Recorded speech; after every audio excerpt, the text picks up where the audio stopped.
This is Today in Nashville, a celebration of the people, places, and things that make Music City a great place to live. Now your hosts Kelly Sutton and Carol Sullivan.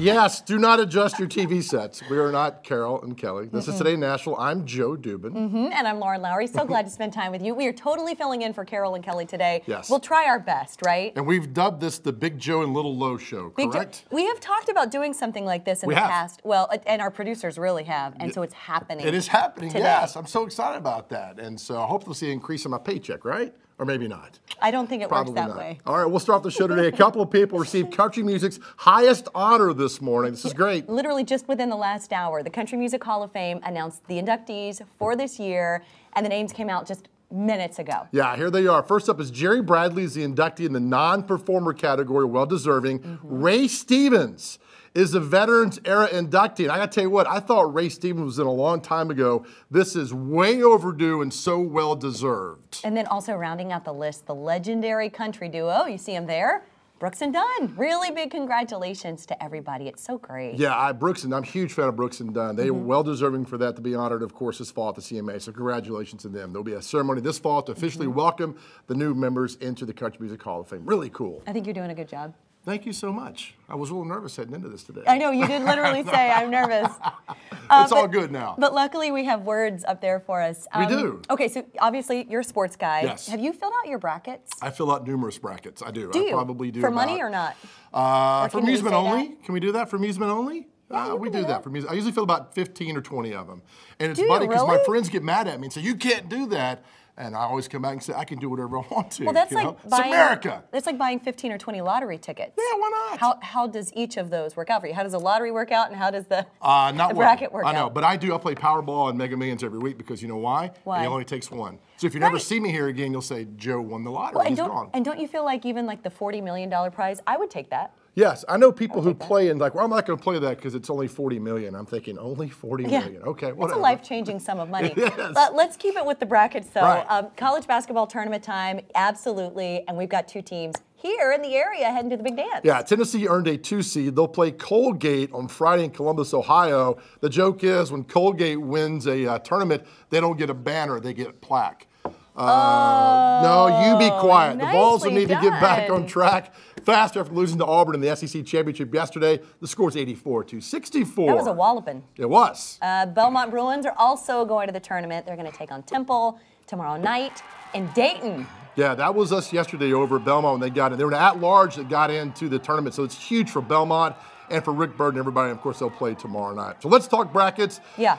We all fill them out, and Right. people ask, do you have a strategy? And I say, not really, but sometimes you'll go with the higher seeds making the final, Sure. or sometimes you'll feel the upset going all the way. There is no rhyme or reason to making this a perfect bracket. Well, I mean, that's why it's called March Madness, right? Because anything can happen. And anytime I feel like you've got college sports involved, Right. there's always the topsy-turvy nature of it. For me, I literally take maybe 10 minutes and I make quick decisions. I'm like, do it, do it, do it. And I'll look really quickly at stats, who typically has the highest average of... You get into this. But I mean, the don't numbers look at tell that. you the story, so you just try to go with the numbers, but it doesn't always work. And the worst thing, we do a bracket here at Channel 4, and I always I've come in last the last 2 years. Like, And you're supposed to come in first. They're like the sports guy. I said, look, man, it's all, you get lucky with these things. It's all that matters. But we'll have a lot of fun with it over the next 3 weeks. Okay, let's talk NFL. We're about Yes. a month away from the NFL draft. It's coming to Nashville, and it's going to be huge. Yeah, more than 20 artists are going to perform, including Tim McGraw and CeCe Winans. This is huge. Woohoo! Love them. McGraw is going to headline a free concert Friday, April 26th. That's going to be at the main stage on Broadway and First Avenue. And then CeCe Winans, a friend of Today in Nashville, Yes. is going to kick off the NFL draft by singing the national anthem. The NFL draft, the first round starts April 25th. It goes all weekend through the 27th. All right, I love this. Guess who's coming to Nashville? Bob Newhart. Yes, he'll be at the Nashville Comedy Festival at TPAC. The show is slated for April the 10th at 7. Tickets go on sale Friday at tpac.org and nashcomedyfest.com. Go see Bob Newhart. And you know there's a lot of other people that are actually going to be here. Yep. And there, Jay Leno, Jeff Foxworthy, John Christ, who's actually on our show today, So you can get the full lineup at nashcomedyfest.com. It's going to be fun. All right, every year the Chicago River is dyed green for St. Patrick's Day, but this year it was really green. Yeah, have you seen this? Look at this. This is like a green screen. I mean, so us in the news business, we know all about these green screens, right? So people were like, this is basically, you know, one of these chroma keys. So let's have fun with it. Take a look at this. Yeah, check out this tweet. This guy turned the river into hot lava, snakes, ants, and all kinds of creepy stuff. That is amazing. People, when they're bored, can do all kind of great things. Can they not? Look at that. Oh, man. Oh, my gosh, that's crazy. Somebody else put clips from the Avengers Endgame in the river. There it is. I love Captain America. Can I just put that out there? I love him. I think he's wonderful. Man. All right, this is the best thing you'll probably see all day. A blind runner made history at the New York City Half Marathon. This really is the best story. Thomas Panic is the first blind runner, led only by guide dogs, to finish the race. He ran the half in 2 hours, 21 minutes. He had 3 different dogs helping him, but the guy that you just saw him posing with, you see him laying down there on the ground, that's Gus. Gus took him the final 3.5 miles across the finish line.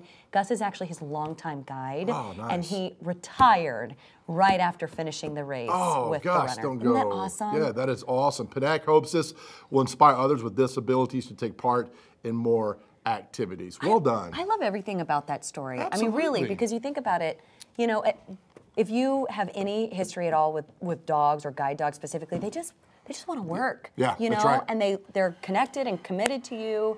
And the fact that he did that. Yeah, and I know service dogs you're not supposed to go up and pet, but I always walk up and say, you know how hard it is for me not to pet your dog? I mean, it's so difficult not to do that, and they are just wonderful. So wonderful. Can you hula hoop? I can. Can you really? I cannot, of course not. No, I can't hula hoop.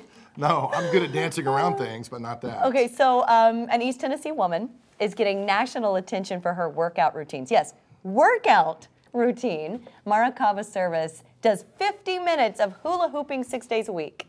She uses the hoop around her waist, she circles it around her glutes and her upper thighs, and mixes up the speed. This is amazing. She says it helps her beat stress and stay fit. All right, so she may be onto something. A study from 2010 found that 30 minutes of hooping is just as good as power yoga, boot camp, and cardio kickboxing. They all burn about the same amount of calories. What is power yoga? I thought yoga was very...